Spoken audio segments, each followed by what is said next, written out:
Enfant, tu as appris l'alphabet. Tu l'as appris par cœur. Tu l'as chanté. Tu t'en es servi pour chercher des mots dans le dictionnaire, pour classer des listes, pour comprendre le monde. Et pourtant, le clavier que tu utilises chaque jour, sur ton téléphone, sur ton ordinateur, partout, ignore complètement cet ordre. Pourquoi ? Ce n'est pas un oubli. Ce n'est pas une tradition sans raison. Il y a une cause précise, mécanique, historique. Et quand tu la connaîtras, tu ne regarderas plus jamais un clavier comme avant. L'histoire commence dans les années 1860, avec un inventeur qui avait effectivement disposé les lettres dans l'ordre alphabétique. Tout semblait parfait, jusqu'à ce que des mains humaines commencent à taper vite. Ce qui arriva ensuite transforma le clavier pour toujours. En 1 siècle et demi, nous avons inventé l'avion, atteint la Lune et créé Internet. Et nous tapons encore sur un clavier de l'ère victorienne. Ce clavier a laissé une trace que tu peux encore voir aujourd'hui, si tu sais où chercher.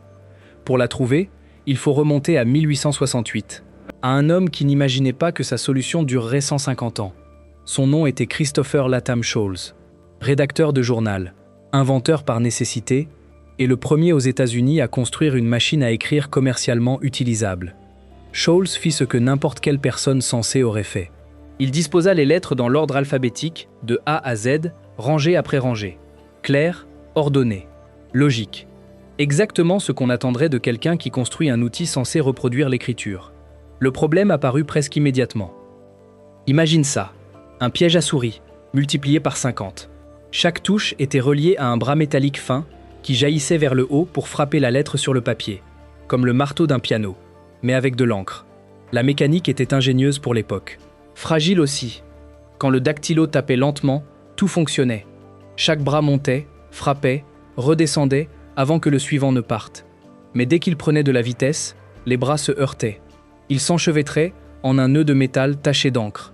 Il fallait tout arrêter, plonger les doigts dans la machine et démêler le chaos à la main. Pourquoi ? Parce qu'en anglais, certaines lettres apparaissent presque toujours ensemble. Le T avec le H, le S avec le T, le I avec le N et le G. Dans la disposition alphabétique, ces lettres étaient voisines. Leurs bras jaillissaient presque simultanément et se retrouvaient à mi-chemin. Sholes comprit qu'il fallait les séparer.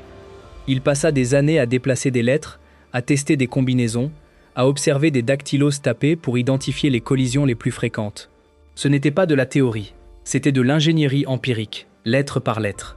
Si tu es fasciné par ce qui se cache derrière les objets que tu utilises chaque jour, abonne-toi maintenant à Pas si simple.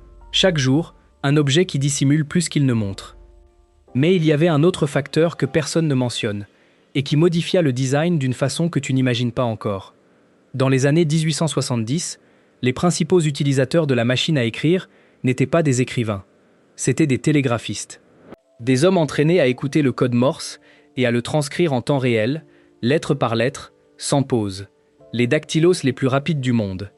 Et ils avaient des opinions très précises sur la façon dont un clavier devait être organisé. En code Morse, certains signaux sont presque identiques. La différence entre une lettre et la suivante tient parfois à une fraction de seconde. Quand ces signaux similaires correspondaient à des lettres éloignées dans la disposition alphabétique, le télégraphiste perdait son rythme. Il devait chercher. Et dans ce métier, chercher signifiait perdre des mots entiers. Une seule erreur pouvait ruiner un message entier. Sholes écouta leurs plaintes. Il déplaça les lettres selon les exigences du code Morse. Chaque décision avait une raison technique précise, pas d'arbitraire. Chaque lettre a sa place pour une cause concrète. En 1873, le design était finalisé. Sholes le vendit à la société Remington, la même qui fabriquait des fusils. Et en 1878, le Remington numéro 2 arriva sur le marché avec le clavier QWERTY, exactement tel que nous le connaissons aujourd'hui. Mais avant qu'il ne conquiert le monde, Sholes avait caché quelque chose dans ce clavier, quelque chose qui s'y trouve encore. Vendre la machine n'était pas simple. Elle était chère, lourde et inconnue du grand public. Les vendeurs avaient besoin d'une démonstration qui impressionne dès la première seconde. Et c'est là que Sholes fit quelque chose que personne n'attendait. Regarde la rangée du haut d'un clavier, celle qui commence par Q. Tape maintenant mentalement ce mot. Typewriter, machine à écrire, en anglais. Toutes ces lettres, sans exception, se trouvent dans la rangée du haut. Ce n'est pas un hasard, c'était délibéré. Pour que les vendeurs puissent taper ce mot à pleine vitesse, sans baisser les doigts une seule fois, sans chercher une lettre. Le client voyait la démonstration et était convaincu. Un tour de vente de 1873, intégré dans le clavier de ton téléphone. Le Remington fut un succès massif. Il se vendit dans toute l'Amérique et en Europe. Des formations complètes de dactylo furent développées sur ce design. Des millions de personnes entraînèrent leurs doigts pendant des années. Et quand les ordinateurs arrivèrent dans les années 1980, le monde avait la possibilité de repartir de zéro. Il ne le fit pas. En 1936, le professeur Auguste Dvorak conçut un clavier entièrement nouveau, pensé pour la main humaine. Les 5 voyelles dans la rangée centrale gauche. Les consonnes les plus fréquentes à droite. 70% de tous les mots anglais peuvent s'écrire sans quitter cette rangée. Avec QWERTY, c'est seulement 32%. Imagine, cuisiner avec tous les ingrédients sur la table devant toi, contre se lever et aller chercher chaque élément dans une pièce différente, à chaque mot, pendant toute ta vie. Des études montrèrent que Dvorak était plus rapide, moins fatigant, moins sujet aux erreurs. C'était objectivement meilleur. Et il perdit quand même.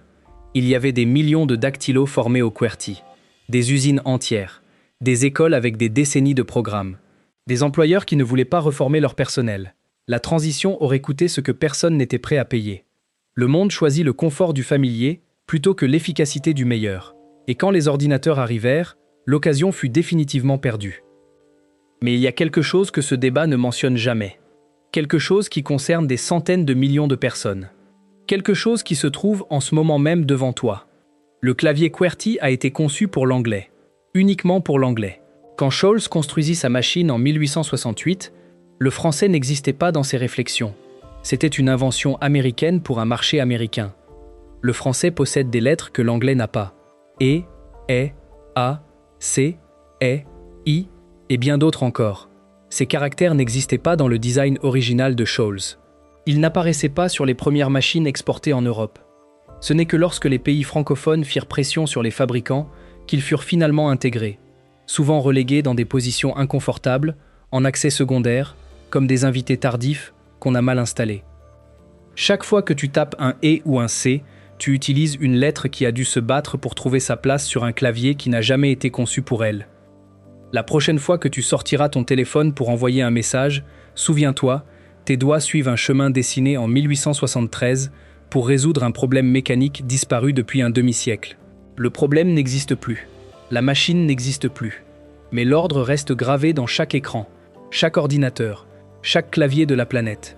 Le clavier que tu utilises n'a pas été conçu pour toi. Il a été adapté pour toi. Et entre ces deux choses, il y a une différence énorme. Si cette histoire t'a amené à regarder avec d'autres yeux quelque chose que tu vois chaque jour, il y en a beaucoup d'autres qui t'attendent. Abonne-toi à Pas si simple, la prochaine vidéo te surprendra tout autant.